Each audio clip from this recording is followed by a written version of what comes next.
আমি কাজু পটলের দোরমা বানিয়েছি। তোমাদের যদি এই রেসিপিটা ভালো লেগে থাকে তো তোমরা বাড়িতে ট্রাই করতে পারো।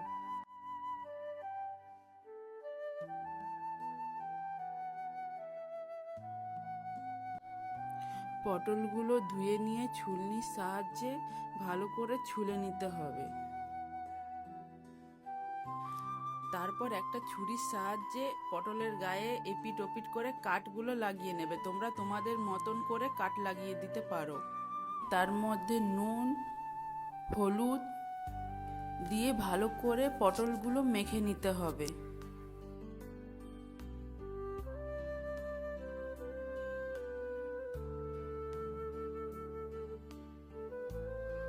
ফ্লেমটা অন করে তার মধ্যে আমি কড়াই চাপিয়ে দিলাম।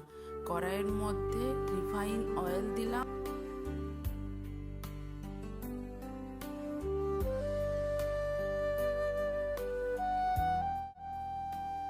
অয়েলটা গরম হয়ে গেছে, এবারে পটলগুলো আমি তেলের মধ্যে ছেড়ে দিলাম।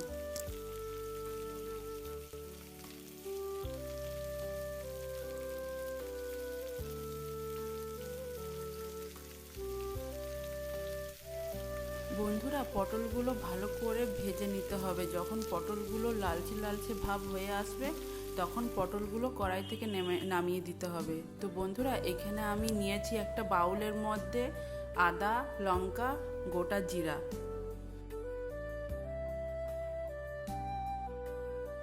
এই বাউলের মধ্যে কাজু আর পোস্ত জলের মধ্যে ভিজিয়ে রাখা হয়েছে।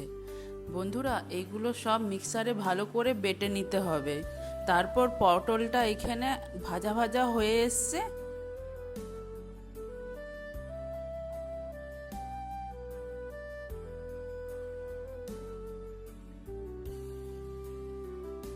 একটা বাউলের মধ্যে পটলগুলো আমি কড়াই থেকে তুলে নিলাম। লং, এলাচ, দালচিনি এগুলো তেলের মধ্যে ছেড়ে দিলাম। তাতে তেজপাতা, শুকনো লঙ্কা আর গোটা জিরা দিয়ে দিলাম। বন্ধুরা, এখানে আমি শুকনো লঙ্কা ব্যবহার করেছি। তোমরা যদি না করতে চাও তো এটা স্কিপ করে দিও। ভালো করে আমি ভেজে নিলাম কড়াইয়ে।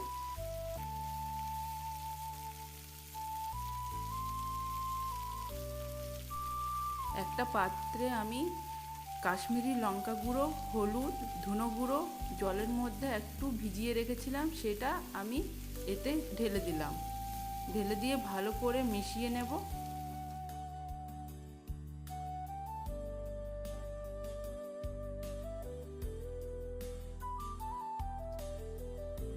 এর মধ্যে ঢেলে দিলাম আদা, লঙ্কা, গোটা জিরা যেটা ভিজিয়ে রেখেছিলাম সেটা আমি বেটে এটার মধ্যে ঢেলে দিলাম। তো বন্ধুরা, এটা আমি নিরামিষ রান্না করছি, কারণ এখন শ্রাবণ মাস পড়ে গেছে, তো অনেকে পেঁয়াজ রসুন খেতে চায় না। তো এটা পুরোপুরি এটা নিরামিষ রান্না।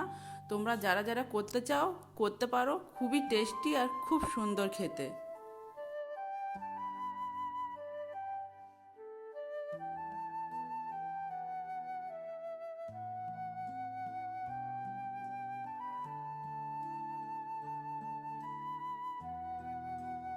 তো বন্ধুরা, অনেকে পটল খেতে পছন্দ করে না। তো তোমরা যদি এইভাবে রান্নাটা করো তো যারা খেতে চায় না তারাও খেয়ে নেবে, কারণ রান্নাটা খুবই টেস্টি হয়েছিল।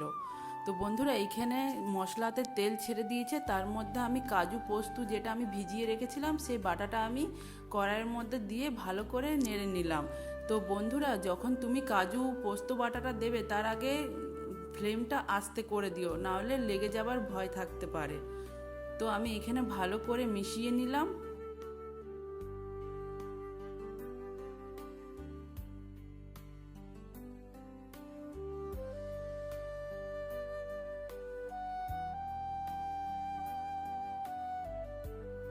কাজু পোস্ত যেটা বেটেছিলাম তার মধ্যে জলটা আমি কড়াইয়ের মধ্যে দিয়ে দিলাম।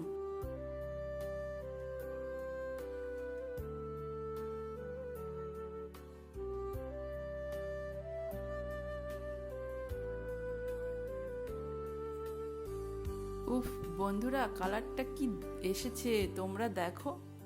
খুব সুন্দর লাগছে তাই না কালারটা? তো তোমরা এরকমভাবে ঝটপট রান্নাটা করে নিতে পারো, একদম সময় লাগবে না তোমাদের।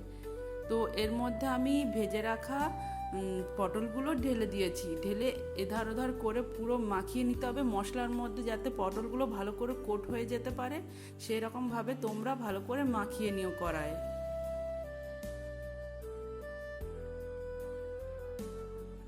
এর মধ্যে আমি গরম মশলা গুঁড়ো একটু দিয়ে দিয়েছি, তোমরা তোমাদের মতন করে গরম মশলাটা দিয়ে দিও।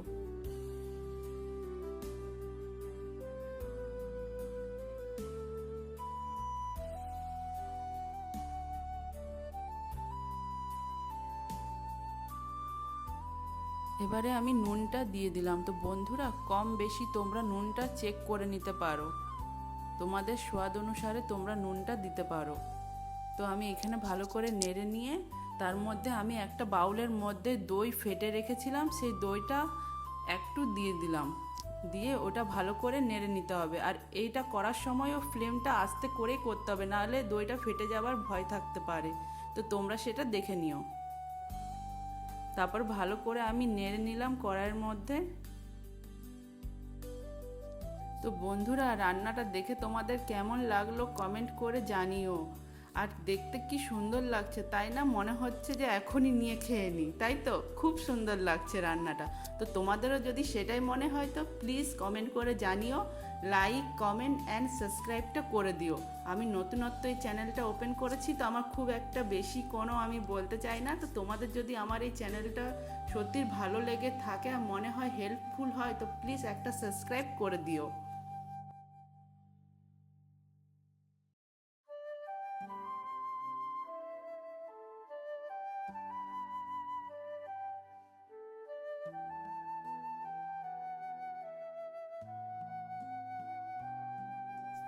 তো বন্ধুরা, আমার এখানে রান্নাটা কমপ্লিট হয়ে গেছে। আমি এবারে একটা বাউলের মধ্যে এগুলো সব সার্ভ করে নিচ্ছি।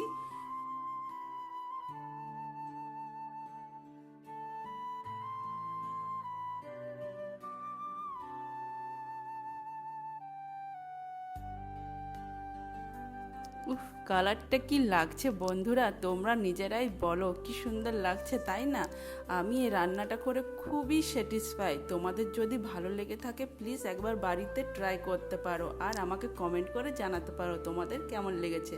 আর হ্যাঁ বন্ধুরা, এটা কিন্তু নিরামিষ রান্না, এটা কোনো পেঁয়াজ রসুন কোনো কিছুই দেওয়া হয়নি। তো তোমরা করতে পারো, শ্রাবণ মাস তো পড়েই গেছে, অনেকে তো খাবে না, তাই না বন্ধুরা? তো এরকম করে তোমরা খেতে পারো আর কমেন্টে বলতে পারো কেমন হয়েছে। Bye bye.